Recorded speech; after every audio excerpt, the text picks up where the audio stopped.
সরকারি আর্থিক অনুদানের আবেদন শুরু হয়েছে। আর্থিক অনুদানের আবেদন নিয়ে আমরা ভিডিওটা করেছিলাম, যেখানে হিউজ শিক্ষার্থী আমাদেরকে কিছু কোশ্চেন করেছে। যে কোশ্চেনগুলো অ্যান্সার আমরা দিচ্ছি, কত টাকা দিবে, কবে টাকা দিবে, কিভাবে টাকা পাবে, কিভাবে আবেদন করবে। আমরা এখানে গুরুত্বপূর্ণ কোশ্চেনগুলো পিক করেছি এবং চেষ্টা করছি আবেদনকে সহজ করার জন্য এই কোশ্চেনগুলো অ্যান্সার দেওয়ার। সরকারি আর্থিক অনুদানের শিক্ষার্থীরা হিউজ একটা অ্যামাউন্ট পাবে এবং আবেদন করার পুরো বিষয় নিয়ে, নিয়ম নিয়ে আমার একটা ভিডিও করা আছে 17 মিনিটের। অলরেডি সেটা দেখে অনেক শিক্ষার্থী আবেদন করেছে। শিক্ষার্থীদের প্রয়োজনীয় সকল পণ্য পেয়ে যাবেন শিক্ষা বাজারে।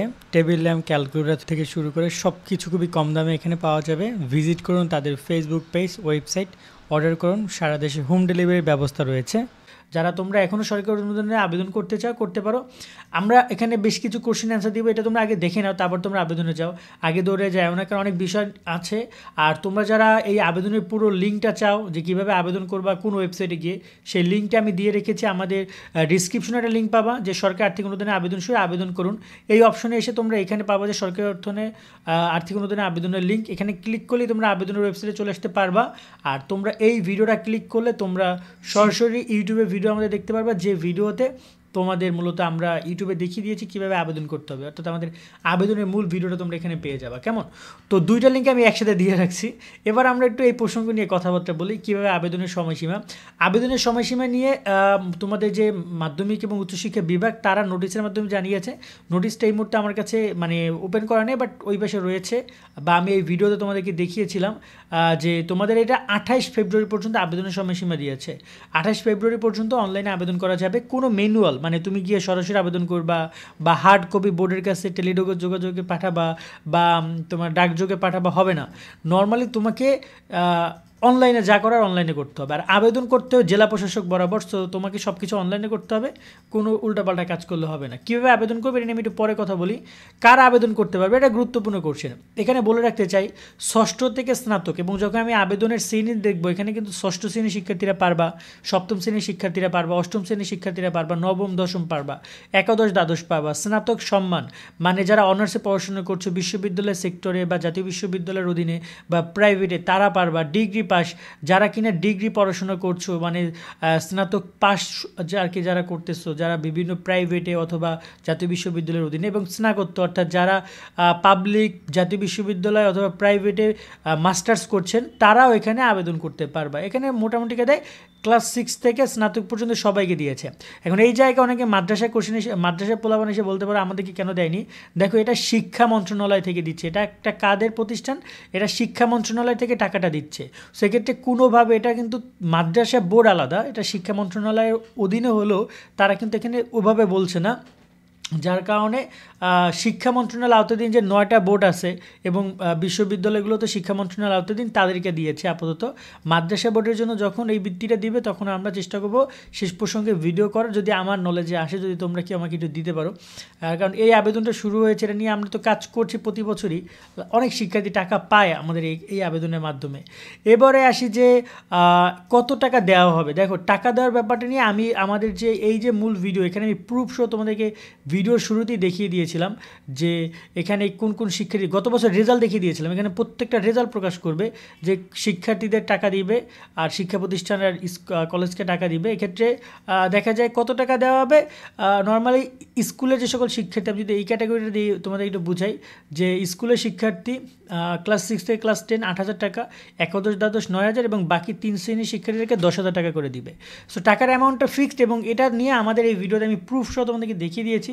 মানে এমন না যে তোমাদের একটা ফাও ভিডিও করছি, যে ভিডিও থেকে ইনকাম আসবে, ভাইয়া ভিডিও করলো, বিষয়টা এমন না। বিষয়টা হচ্ছে যে তোমাদের টাকাটা দিবে, সত্যি টাকা দেয়। আর টাকা দেওয়ার ক্ষেত্রে তোমাকে কোনো প্রকার ফোন দিবে না। এবার প্রশ্ন হচ্ছে যে কবে টাকা দেওয়া হবে, এটা একটা গুরুত্বপূর্ণ কোশ্চেন, তাই না?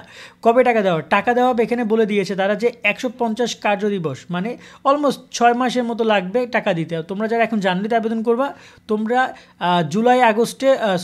জুন জুলাইতে তোমরা টাকাটা পাবা।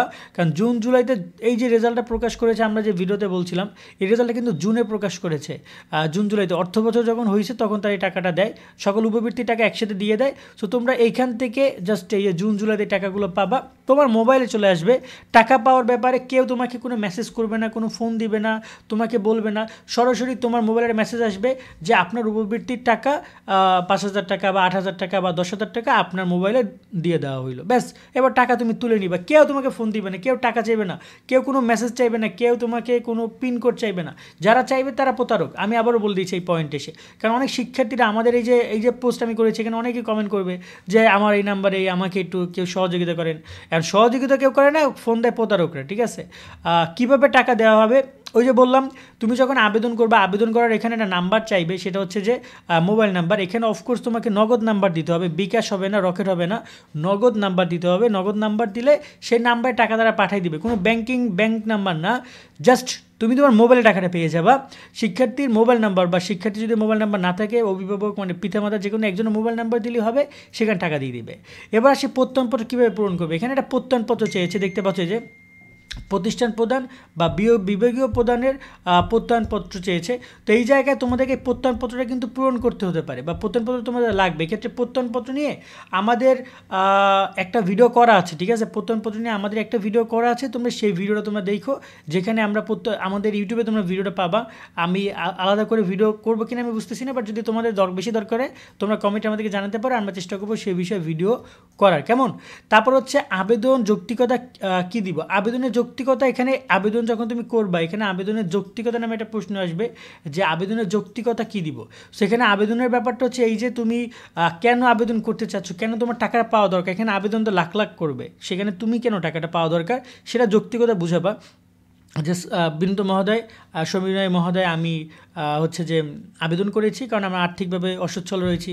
এখানে কারণ হিসেবে তুমি যে কোনো কারণ সিলেক্ট করবে এবং সেটাতে তুমি এক্সপ্লেন করবা যে আমার এই কারণে আমার টাকাটা পাওয়া দরকার, আমার পড়াশোনার কাজকে সহযোগিতা করার জন্য বা আমি একটা সমস্যা সেই সমস্যার সমাধান করার জন্য আমার টাকাটা পাওয়া দরকার। তুমি 1 লাইন 2 লাইনে যেটুকু পারো তুমি তোমার যৌক্তিকতা উপস্থাপন করবে এবং অবশ্যই মানে তোমার বলা যায় যে সুন্দরভাবে শালীল ভাষায় তোমাকে তথ্যগুলো লিখতে হবে।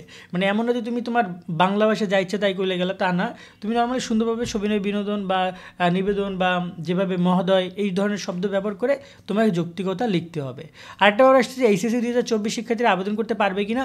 অফকোর্স এইচএসসি 2024 শিক্ষার্থীরা আবেদন করতে পারবে, তবে যেহেতু এখানে প্রত্যয়নপত্র চেয়েছে, এখন প্রত্যয়নপত্রটা তুমি তো আর বিশ্ববিদ্যালয়ে পড়ো না, তো বিশ্ববিদ্যালয় থেকে আনতে পারবে না। তবে তুমি যদি তোমার এই প্রত্যয়নপত্রটা তোমার কলেজে যে কলেজ অলরেডি তুমি পড়েছো সেই কলেজের নিকট থেকে তুমি আনতে পারো, তাহলে তুমি প্রত্যয়নপত্রটা তাহলে তুমি যদি আনতে পারো মানে তুমি নিয়ে যাবা, টিচার শুধুমাত্র একটা সিগনেচার করে দিবে, একটা সিগনেচার, তার একটা স্বাক্ষর থাকবে এবং তার একটা সিল থাকবে। যদি থাকে তাহলেই দেখা গেল যে তোমার এই প্রত্যয়নপত্রটা হয়ে গেল। সো তুমি যদি প্রত্যয়নপত্র আনতে পারো তাহলে তোমরা এইচএসসি 2024 শিক্ষার্থী আবেদন করতে পারবা এবং এখানে সিনের এখানে এসে তুমি দ্বাদশ দিবা, কেমন, সিনের এখানে দ্বাদশ দিবা, কেমন, তাহলেই তোমার হয়ে যাবে। কারণ তুমি এখন কোথায় ভর্তি হয়েছে এই 2 সেক্টরের মধ্যে সম্মান না পাশে, তাহলে তুমি জানো না, ভর্তি অনেক দেরিতে হবে, প্রতিদিন আবেদন শেষ, সেক্ষেত্রে তুমি দ্বাদশ দিয়ে তুমি তোমার আবেদন করে যাবা। যারাই রয়েছে না কেন এই কনফিউশন এই সব জায়গায় পূর্ববর্তী রেজাল্ট দিয়ে আবেদন করা যাবে বা পূর্ববর্তী তথ্য দিয়ে। এবার আসি যে আবেদন কিভাবে করতে হবে। দেখো, আবেদন করার ক্ষেত্রে নর্মালি এই তথ্যগুলো ফিল আপ করতে হবে পুরোটা, আর আবেদন করার ওয়েবসাইট হচ্ছে এইটা। এই লিঙ্কটা তো কোথায় পাবা, আমি লিঙ্কটা তোমাদেরকে দিয়ে রাখবো। এই যে দেখতে পাচ্ছ সরকারি আর্থিক অনুদানের আবেদন, এখানে একদম নিচের দিকে আসলে তোমরা দেখতে পাবে যে আর্থিক অনুদানের আবেদন লিঙ্ক, এই ক্লিক করবা, সাথে সাথে তোমাদেরকে এখানে নিয়ে আসবে। এখানে আসার পরে তুমি এখানে আবেদন করার অপশনে ক্লিক করে তুমি লগ ইন করবা। আমার তো অলরেডি লগ ইন করা আছে, যার কারণে আমি লগ আউট করে দেখাচ্ছি। লগ আউট করে তুমি লগ ইন করবে। আগে লগ ইন তো করা যাবে না সরাসরি, তোমাকে যেটা করতে হবে, আগে যেটা তোমাকে করতে হবে, তোমাকে রেজিস্ট্রেশন করতে হবে। তো এই পুরো প্রসেসটা কীভাবে আবেদন করবে এই নিয়ে আমাদের ভিডিও আছে, ভিডিওটা তোমরা দেখে নিও, এটা ইউটিউবে গিয়ে ভিডিওটা দেখে নিও, তাহলে তোমরা আর ব্যাপারটা স্পষ্ট হবে।